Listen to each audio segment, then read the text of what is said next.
Salut les petits loups, alors j'espère que vous allez bien pendant cet été caniculaire.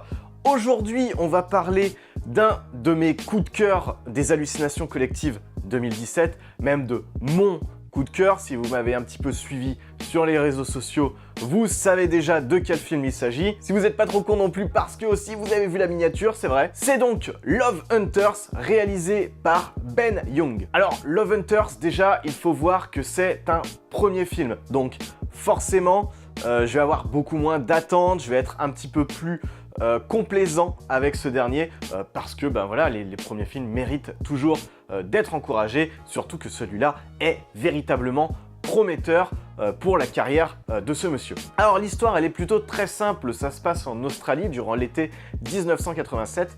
On y suit un couple nommé John et Evelyn qui en fait passent leur temps, leur après-midi, leur vie à kidnapper des jeunes filles pour les séquestrer, les torturer, faire plus ou moins des petits jeux pervers avec, avant de les tuer et de balancer leurs cadavres un peu plus loin ailleurs. Donc du coup on va suivre ce couple qui va kidnapper une nouvelle jeune fille et on va voir un petit peu comment cette dernière va essayer de s'en sortir, voir si elle réussit à leur échapper, etc., etc. Donc on est dans un pur thriller, voire un slasher, je sais pas dans quel genre horrifique vous voulez classer le truc, mais il faut voir que le film, je l'ai trouvé particulièrement intéressant parce qu'il était très psychologique. C'est son principal intérêt, c'est qu'il analyse vraiment en profondeur la psyché de John et Evelyn qui sont les deux tueurs du film. On voit un petit peu comment leur couple fonctionne, comment ils arrivent à avoir une relation dans le fait d'assassiner des gens, et on va voir si il n'y en a pas un qui aurait peut-être plus d'ascendant sur un autre, etc., etc.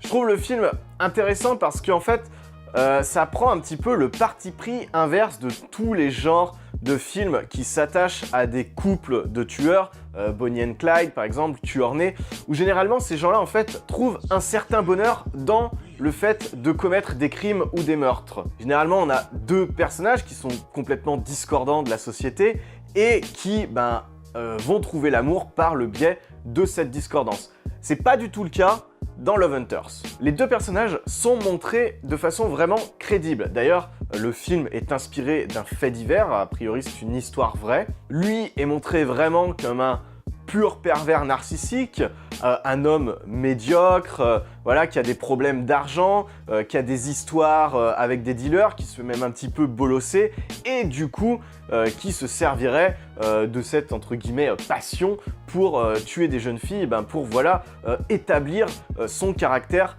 de mâle dominant. À côté de ça, on voit qu'il a une vraie ascendance sur le personnage d'Evelyn, qui est non seulement elle beaucoup amoureuse de lui, mais qui en plus est manipulée par ce gars-là pour faire ce qu'elle fait. Le personnage d'Evelyn dans le film est vraiment le plus travaillé et on comprend bien qu'elle ne prend pas de plaisir à tuer des jeunes filles. Elle est même un petit peu tiraillée entre un certain instinct maternel et son amour pour John. On voit que c'est une femme qui est déjà jalouse, qui manque énormément de confiance en elle, qui est plus ou moins crédule, parce que bon, on sent que derrière cette crédulité, elle se laisse aussi convaincre parce que c'est ce qu'elle a envie d'entendre, c'est ce qu'elle a envie de comprendre. Et du coup, tout l'enjeu du film, ça va être est-ce qu'elle va réussir à se libérer comme ça de l'emprise de son mari pour s'émanciper de lui, retrouver ses enfants et voilà, retrouver une vie normale, si tant est qu'elle puisse retrouver une vie normale après avoir assassiné plusieurs personnes. On ne sait pas exactement combien dans le film, mais on suppose que c'est un petit paquet. Du coup, au milieu de ces deux personnages vraiment iconoclastes, c'est vrai que la jeune fille qui se fait kidnapper, Vicky, a beaucoup plus de mal à exister. Alors, il creuse un petit peu son passé, notamment la relation qu'elle peut avoir avec sa mère, mais elle va plus être un outil, en fait, qui va servir à l'émancipation du personnage d'Evelyn, plus que comme un réel enjeu pour le film. Malgré tout, je dis ça parce que j'essaye d'analyser le truc sur un plan un petit peu psychologique parce que c'est ce qui m'a le plus intéressé dans le film, mais le côté thriller est vraiment présent et vous cloue au fauteuil, il n'y a pas de souci avec ça. C'est-à-dire que vraiment on va voir comment Vicky va essayer de contrecarrer John en essayant voilà, de elle aussi manipuler le personnage d'Evelyn pour la retourner contre John et pouvoir s'en sortir. Donc voilà pour l'aspect psychologique des personnages, c'est vraiment ce qui m'a le plus plu dans le film, c'est vraiment pour ça que je le recommande, mais c'est pas tout parce que la réalisation est elle aussi d'un excellent calibre. Alors déjà, ce que j'ai beaucoup aimé, c'est qu'elle est très sobre et très classieuse. Le décor est super intéressant parce qu'en fait, donc c'est des banlieues australiennes des années 80 où toutes les maisons se ressemblent et c'est intéressant parce que du coup, ça donne à ce couple, Evelyn et John, un côté super prégnant dans le sens où n'importe qui habitant dans ces maisons peut cacher les pires horreurs. Autre chose que j'ai beaucoup apprécié, c'est qu'il n'y a pas d'effet gore gratuit. Le film est même assez prude de ce côté-là et joue beaucoup plus sur l'aspect psychologique des scènes de torture parce que le film est vraiment épuisant psychologiquement. Voilà, ça crie tout du long, ça pleure, machin, enfin... vraiment, j'en suis ressorti fatigué de ce film, fatigué dans le bon sens du terme, mais en y repensant, il n'y avait pas grand-chose de visuellement scotchant.